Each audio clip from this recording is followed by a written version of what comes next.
नमस्ते, सदावत्सल्य मातृभूमि, जय हिंद। दोस्तों शुरू करते हैं आज के डिफेंस समाचारों को। बढ़ते हैं पहले डिफेंस अपडेट की तरफ। दोस्तों महिंद्रा डिफेंस जो कि टाटा डिफेंस का एक प्रतिद्वंदी है ऑटोमोबाइल के क्षेत्र में। दोस्तों महिंद्रा ने जो वैप 8x8 प्रोटोटाइप को बनाया है उसका परीक्षण भारतीय सेना के लिए कंपनी खुद की तरफ से कर रही है और ये जो प्रोटोटाइप है वो व्हील्ड आर्मर्ड प्लेटफॉर्म पर आधारित है। दोस्तों इस 8x8 व्हील्ड आर्मर्ड प्लेटफॉर्म पे 600 हॉर्स पावर का क्यूमिंस इंजन लगाया गया है जिसे कि डीआरडीओ के द्वारा तैयार किया गया है। लेकिन इस व्हील्ड आर्मर्ड प्लेटफॉर्म के कुछ प्रोटोटाइप टाटा डिफेंस ने भी बनाए थे, लेकिन यहाँ पर जो महिंद्रा डिफेंस था वो L2 वेंडर के रूप में उभरा और उसे व्हील्ड आर्मर्ड प्लेटफॉर्म बनाने की अनुमति दी गई जिसे कि सेना के लिए तैयार किया जा रहा है। दरअसल दोस्तों भारतीय सेना ने अभी हाल ही में tone down infantry protected mobility vehicle यानी कि IPMV को शामिल किया है जो कि वैप 8x8 व्हील्ड आर्मर्ड प्लेटफॉर्म पर आधारित है, लेकिन उन्होंने वैप 8x8 के लिए कोई बड़ा ऑर्डर नहीं दिया।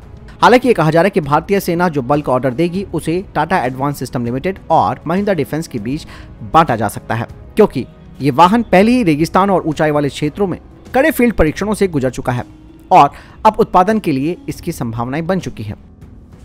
बढ़ते हैं अगली डिफेंस अपडेट की तरफ। दोस्तों ऐसी खबरें सामने आ रही है कि भारत और अमेरिका जल्द ही $3 बिलियन से अधिक के 30 MQ-9B सशस्त्र ड्रोनों की खरीद सौदे को अंतिम रूप दे सकते हैं। दरअसल भारत का विवाद LAC और हिंद महासागर में चाइना के साथ बढ़ता जा रहा है। ऐसे में इन ड्रोन के आने से भारत का निगरानी तंत्र काफी मजबूत हो जाएगा और मैं आपको बता चुका हूं कि पिछले 5 सालों से इस प्रोजेक्ट पर काम चल रहा है, लेकिन अब ऐसा कहा जा रहा है कि गेंद भारत के पाले में है और भारत की तरफ से हरी झंडी मिलने के बाद ही ये डील फाइनल हो जाएगी। ऐसे में भारतीय नौसेना तो इन ड्रोन्स के लिए काफी उत्सुक भी है क्योंकि वो इनका इस्तेमाल कर भी रही है जो लीज पर हमने लिए हैं। हालांकि भारत को पहले अपने स्वदेशी ड्रोन्स पर ही फोकस करना चाहिए, लेकिन यहाँ पर समस्या ये है कि हमारे पास इस तरीके का या फिर इस क्षमता का कोई ड्रोन नहीं है। बाकायदा इस तरीके के ड्रोन्स पर काम चल रहा है जिनमें कुछ वक्त लगेगा।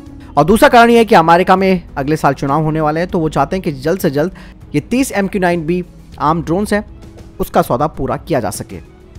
बढ़ते हैं डिफेंस अपडेट की तरफ।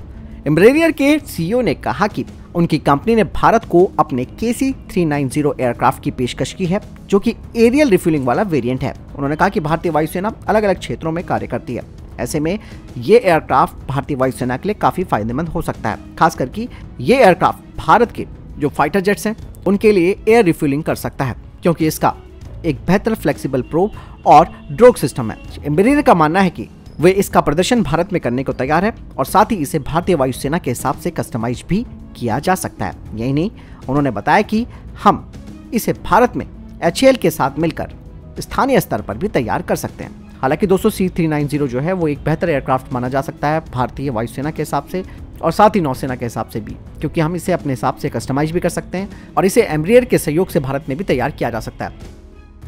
बढ़ते हैं अगले अपडेट की तरफ। दोस्तों खबरें कुछ सामने आई हैं कि अर्मीनिया की नेशनल सिक्योरिटी सर्विस ने अर्मीनियन आर्मी के एक कैप्टन को अरेस्ट किया है जिसने कि अर्मीनियन आर्मी की जो क्लासिफाइड इंफॉर्मेशन होती है उसे किसी विदेशी इंटेलिजेंस एजेंसी को दिया है, जिसमें कि आर्सेनल, हथियारों की क्वांटिटी और उनके प्रकार और मिलिट्री बेस की जानकारी शामिल है। लेकिन यहाँ पर सबसे हैरान कर देने वाली बात सामने आई है वो ये है कि जो भारत का Swati weapon locating radar system है उसकी भी जानकारी लीक की गई है।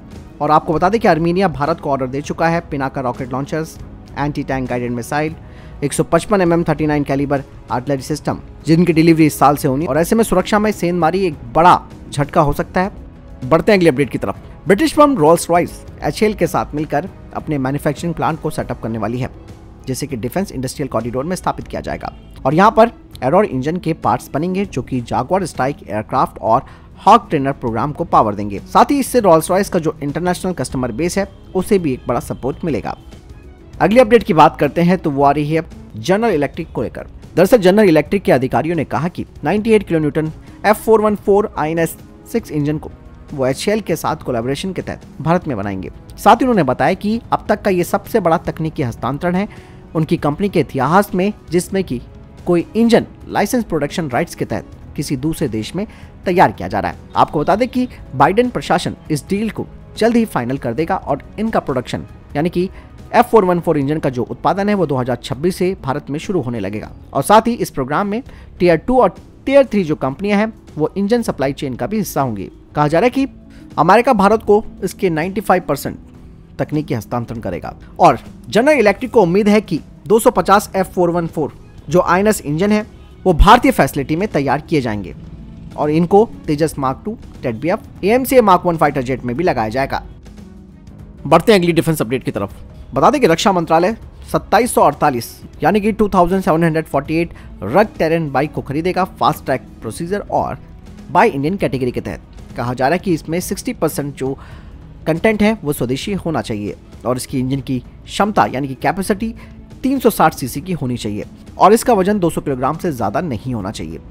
2 आदमियों की सिटिंग कैपेसिटी होनी चाहिए, डिस्क ब्रेक्स होने चाहिए, इसके अलावा ट्यूबलेस टायर होने चाहिए। इसकी पेलोड क्षमता 170 यानी कि 170 किलोग्राम की होनी चाहिए और ऑपरेटिंग रेंज 300 किलोमीटर की होनी चाहिए। अगर बात करें इस बाइक की स्पीड की तो इसकी speed on road 80 kilometre per hour होनी चाहिए, हाई एल्टीट्यूड एरिया में 40 किलोमीटर प्रति घंटा और रेगिस्तान में 30 किलोमीटर प्रति घंटा इसकी स्पीड होनी चाहिए।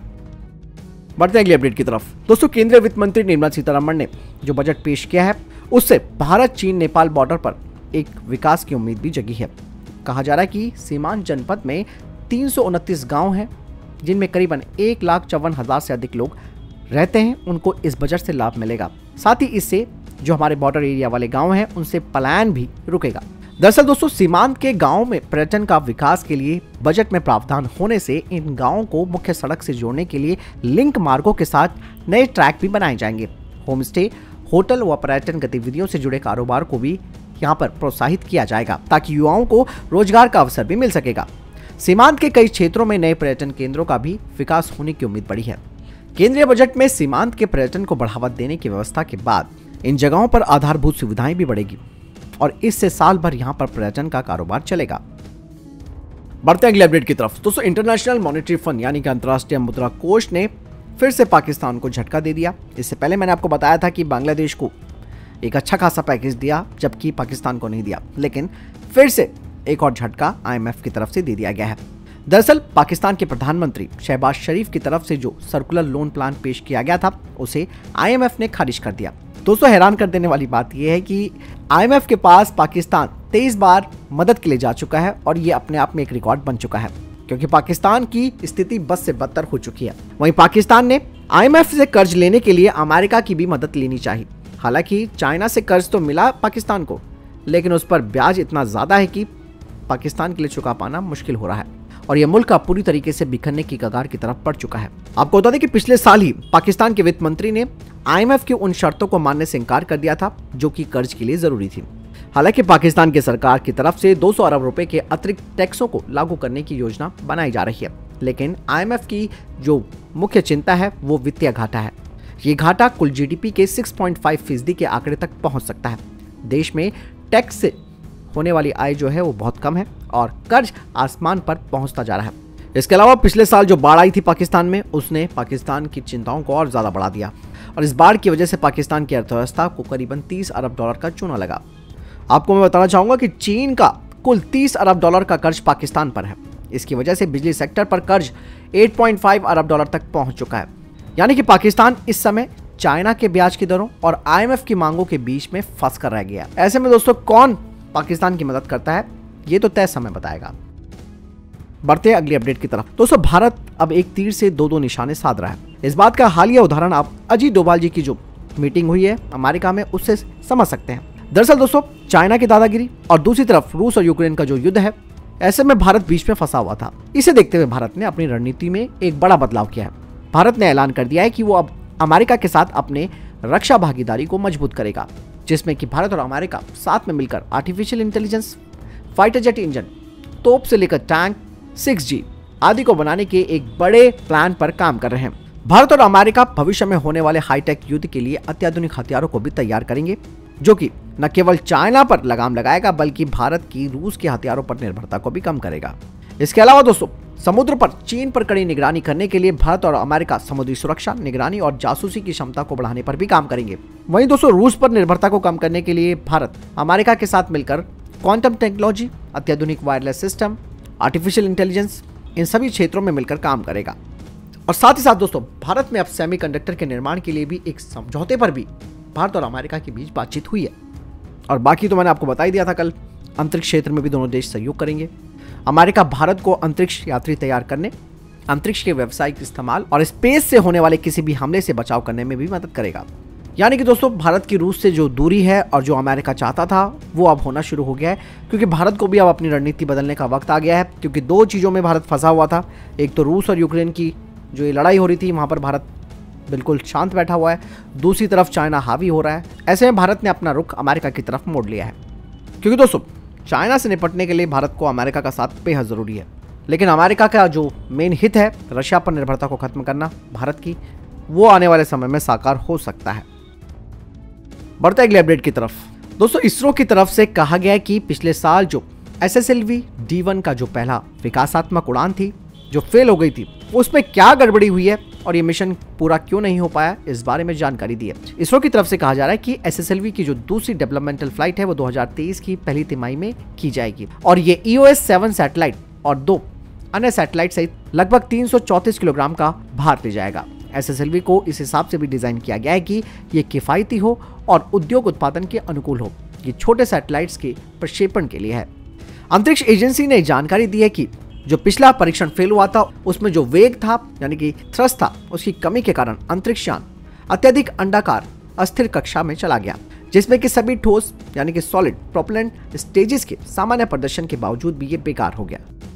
बढ़ते हैं अगले अपडेट की तरफ। दोस्तों भारत ने अफगानिस्तान के लिए भी एक बड़ी घोषणा की है और अफगानिस्तान ने भी भारत के फैसले को काफी सराहा है। दरअसल भारत सरकार ने जो 2023 का बजट पेश किया है उसमें अफगानिस्तान को 200 करोड़ रुपए देने का फैसला किया गया है। इस रकम को अफगानिस्तान पर खर्च किया जाएगा। वहीं तालिबान ने भी अपनी खुशी जाहिर की है। तालिबान की तरफ से कहा जा रहा है कि भारत की तरफ से सहायता राशि का जो ऐलान किया गया है, हम उसकी प्रशंसा करते हैं। इस ऐलान से दोनों देशों के बीच संबंध और बढ़ेंगे, साथ ही दोनों देशों के बीच भरोसा बढ़ेगा।